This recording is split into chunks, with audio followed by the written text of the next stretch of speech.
Hey guys, we're going to talk a little bit about time frame, the timelines, the average amount of time that it takes for you to set up your Amazon business from start to finish, from starting with product research all the way up until your listing is live on Amazon. So let's get started. Let's talk a little bit about these timelines, and as we probably have discussed already, it all begins with product research. So product research can take anywhere from 1 day to 1 week. And it's where it all begins. Finding the right product to sell is what will pave your way to success. During product research, a successful product must meet all of the elements needed to be considered a power product. You will learn all about this in the product research section of the course. So one thing I want to explain for the product research phase is something that you should be aware of, and it happens to just about everyone when they first start, including me. It is a term known as analysis paralysis. And what this is, it basically is when you kind of get stuck in that product research phase. And for some reason or another, you have located a bunch of great products that meet all the elements, but for some reason or another, you haven't decided yet to take that leap into the next phase and to keep that ball rolling. I did this, and many people do it. It's basically just it's a form of, like, I guess subconscious fear of keeping the ball rolling, moving into the next step. But just be aware of it, recognize it if it occurs, because it can cost you a lot of time. Some people will never get out of that analysis paralysis, and they never get their businesses up and running. So just be aware of it. It's something that happens quite a bit. So don't get stuck in analysis paralysis. Just recognize it and push yourself to move on. Find that perfect product that meets all the elements, and take the next step into the supplier phase, which we're going to talk about. In regards to product research, outsourcing your work can be a serious time saver. If you just feel like you're having a tough time grasping the concept of product research, which we're going to dive into during pillar number 1. But outsourcing your work for product research can save a lot of time, and it can help you assure that you are going to get a great product right off the bat. As long as you outsource to somebody who knows what they're doing. Fiverr has a lot of great product researchers. I'm one of them. And we also, of course, through Powerhouse Pro, we offer several product research packages. But product outsourcing your work, especially on your first few products, is always it can really be a smart move for a lot of people. So it's just a way to assure you get everything correct the first time around, and it kind of takes all the guesswork out of it. So once you find that product, you move into sourcing from suppliers. Average timeline for this phase can be anywhere from a month to 2.5 months. Sometimes longer, but generally speaking, up to about 2 to 2.5 months is going to be your average time frame for the supplier phase. This phase will include about a week to narrow down the top suppliers and start your preliminary price negotiations. About 1 to 2 weeks to take care of your sample, to order actual sample units and do quality control testing on your products. Another 25 to 30 days for production time. That's the period of time that your suppliers are actually making and creating your inventory. And then another 15 to 20 days for shipping from China.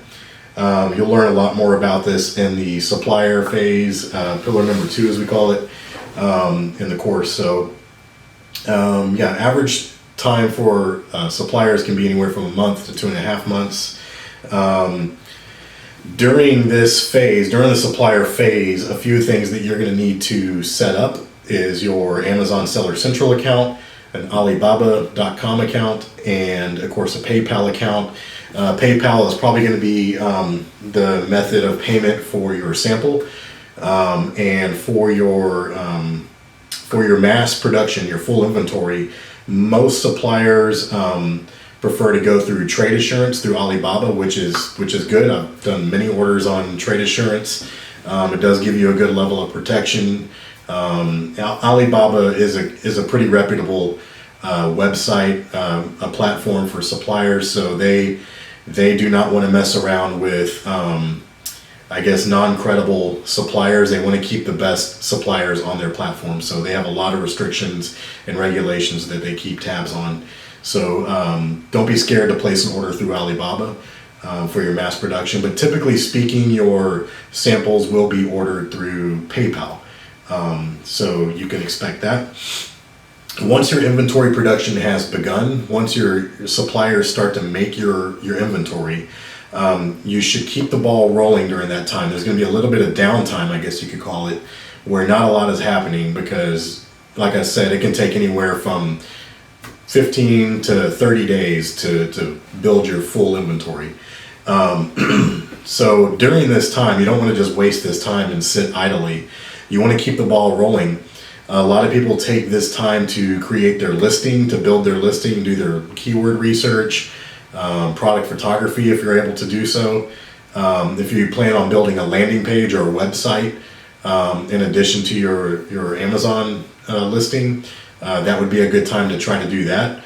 And you'll learn more about a lot of these steps throughout the rest of the process here.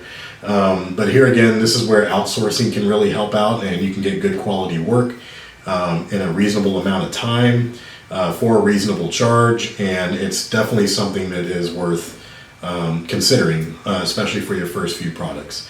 So that is the supplier phase. Once your production is complete and your inventory is actually ready to ship, and it arrives from China, you want to be sure to conduct an inspection on your inventory, especially your first inventory. If you are getting your very first inventory from a supplier, it's pretty crucial that you do a full inspection on those products once you receive them, but prior to sending them into FBA. Does that make sense? So what you want to do, you're going to look for damages. You will look for barcode accuracy, any kind of packaging discrepancies. You're looking for a whole host of stuff that may seem minor, but if Amazon catches even minor mistakes, it can be very costly. It can take up a lot of time. And so with that being said, I'll share a little story of mine. My very first product that I had listed, it started rocking and rolling. I was crushing it. I was making a lot of money on it, and it came time to where I was ready to list my second product as a totally different product. But for my first product, I used a box designer, a lady off of Fiverr who does amazing work. I used a box designer. I love the design. My first product looked really good. It had an awesome box. And for my second product, I wanted to use the same designer, and I did. And she, of course, did another outstanding job. And so I sent that second box design to my new supplier. They made my second inventory. They shipped it to me. And I already had my first listing up, and it was doing great. So I had this new inventory for a whole new product. I did my inspection, but I didn't do a thorough inspection. I just kind of breezed over it, and I wasn't sure because it was the very first, it was technically the second inspection I've ever done. And I missed one thing, and I'll tell you what that is here in just a second. But I did my inspection, I sent it into Amazon, and within about a week and a half maybe, I started to sell, I started to move some units on this second, on my second product, my second listing. And within about a week and a half, I logged onto my Seller Central account, and both of my accounts had been shut down. And I kind of freaked out, right? You know, it's never a good feeling whenever you log on, you're like, holy crap, where are my listings? So I contacted seller support, and they informed me that I had two different products, but they both had the same barcode on the box. So I overlooked the barcode, and I didn't check for barcode accuracy. So people were ordering, a camera, and they were receiving a microphone. So you can see the big issue. I don't sell cameras and microphones, but anyway, you get the picture. But what they had to do is they had to remove all of my products from both listings from the shelves. And keep in mind, my products were scattered through all the warehouses across the country. So that took a long time for them to remove all of my products and to relabel both of my products with the correct barcode. That cost a lot of time, a lot of money. And my first product that was rocking and rolling, I was Amazon's choice. I had the top ranked seller's badge. My rank plummeted because I wasn't making any sales. My listing was my listing was cut off for, I don't know, it seemed like a month, I think. And I think it was almost a month before my listing was back up and running. And then I had a lot of catching up to do. And it just hurt. It hurt a lot. And it hurt in sales. It hurt in my ranking. And it was just a bad experience. So inspections are so important, guys. And detailed inspections are very important. So just keep that in mind. So after your inspection, estimated total time for your product to get listed and live on Amazon from start to finish, you can expect anywhere from 2.5 months to 3 months on average, okay? And that is all the time you need that should be all the time you need to find your product through product research, locate and source your products from a supplier, build a fully optimized listing, create professional photos, build a landing page if you plan to do so, and have your products shipped from China, conduct your inspection, and send them into Amazon. So 3 months, that is about the average that people are able to do this all. 3 months, and that's pretty incredible if you think about it. Usually within the second or third month of selling, if you've done everything correctly and you're really on top of your game, you can see profits starting to return within the second or third month of selling, which is like very incredible. Okay, especially when you consider that most brick and mortar stores or other actual physical businesses that have locations and stuff, most of them don't see profits for years, 3 to 5 years on average. So for you to be able to have the potential to see your profits coming back within a matter of a few short months, that says a lot about how this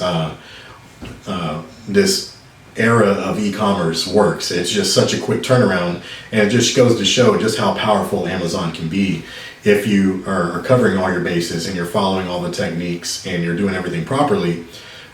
You especially have a really high chance of having those type of results.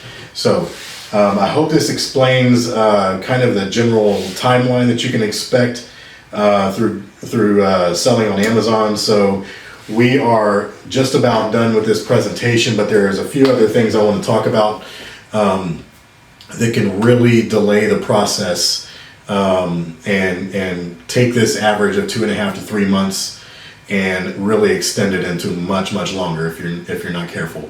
So let's talk about some of the most common reasons for delays in the process. As we mentioned earlier, analysis paralysis. It's a real thing, guys. You really got to be careful with it. So that is something that can really add a lot of time to this whole process. So another thing is not having your funds in order, not having your funds ready. Be sure you have funds set aside by the time you begin the supplier process.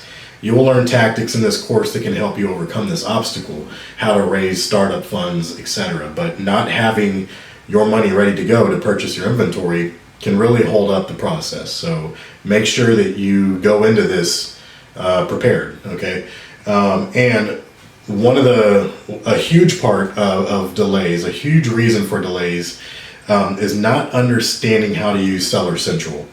You will need to know how to add new products into Seller Central, generate your barcodes properly, and everything else that goes along with it.